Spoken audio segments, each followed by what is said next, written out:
Although, boy, howdy, several of those Persian Gulf countries burn oil for electricity a lot.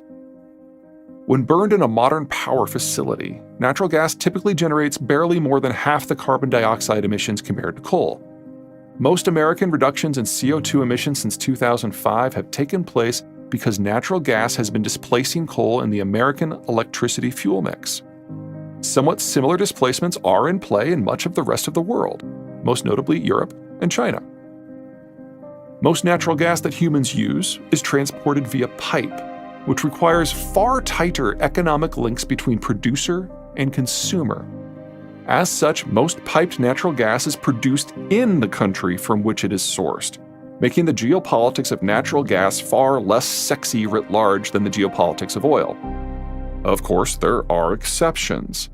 Russia is the world's largest natural gas exporter, in large part due to legacy infrastructure left over from the Soviet era.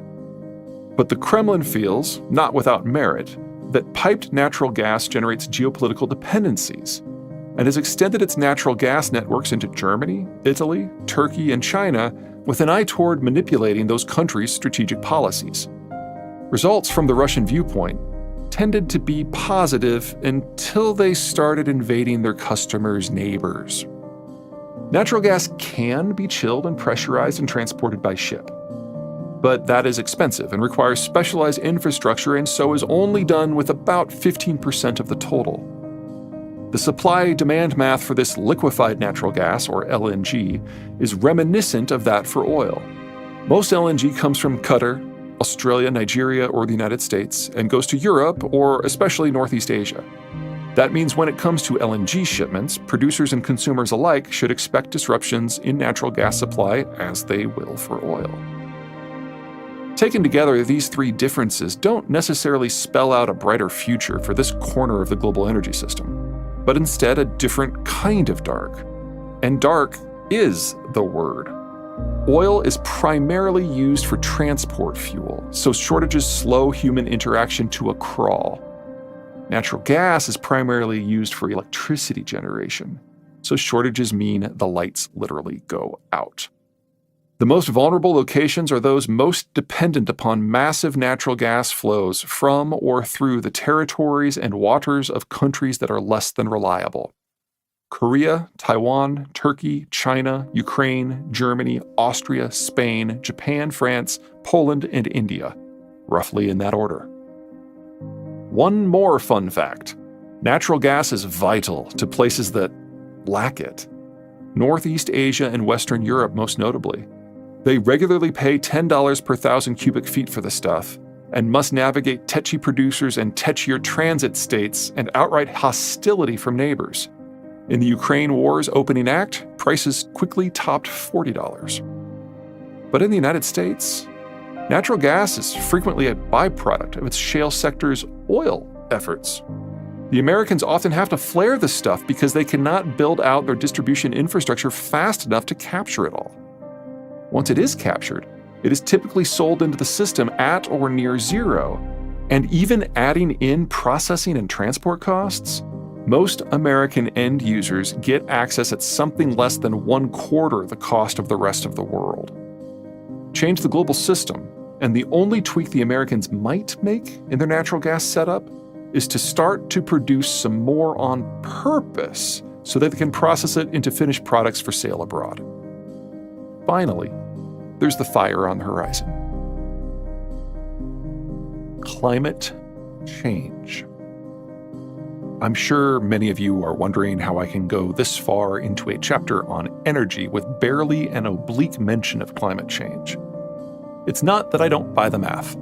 In a previous life, I was in training to be an organic chemist.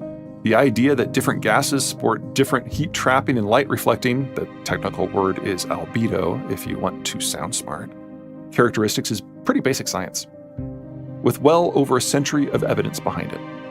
No, that's not the problem. The problem is more involved. First, I work in geopolitics. Geography, locations, the study of place.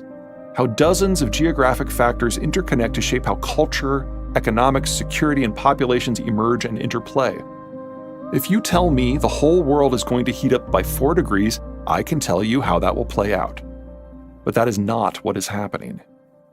Just as different gases have different heat-trapping and light-reflecting characteristics, so too do different climates, and land covers, and latitudes and altitudes. We're not looking at an even heating, but instead an extremely uneven heating that has more of an impact on land versus water, on the Arctic versus the tropics, on cities versus forests. That affects not only local temperatures, but regional wind patterns and global ocean currents. Such inconsistency does far more than add one more variable to the mix of latitude, elevation, humidity, temperature, soil composition, surface angle, and so on that allows me to read the planet. The entire map of everything is changing. We've only started parsing out the localities of climate change within the past few years. For the purposes of this specific chapter, we'll only be dealing with the technicalities and applicability of green tech from the angle of energy production and substitution, as opposed to the specific economic and strategic outcomes of climate change. Since everything is changing, it is critical to first establish a solid baseline. That's why I'm dealing with climate change last rather than right out of the box. Second, no matter what happens politically or technologically, we are nowhere near being done with oil. The dominant environmental concern with all things oil has been about carbon dioxide emissions. But technologies like the internal combustion engine that burn oil products to produce those emissions are hardly the only things that use oil. Oil is also the base material for the bulk of the world's petrochemical needs. That sector is not a rounding error. Modern petrochemicals are responsible for the bulk of what we today consider normal, comprising the majority of the inputs in food packaging, medical equipment, detergents, coolants, footwear, tires, adhesives, sports equipment, luggage, diapers, paints, inks, chewing gum, lubricants, insulation, fertilizers, pesticides, and herbicides. And the second largest component of material inputs in paper, pharmaceuticals, clothes, furniture, construction, glass, consumer electronics, automotive, home appliances, and furnishings.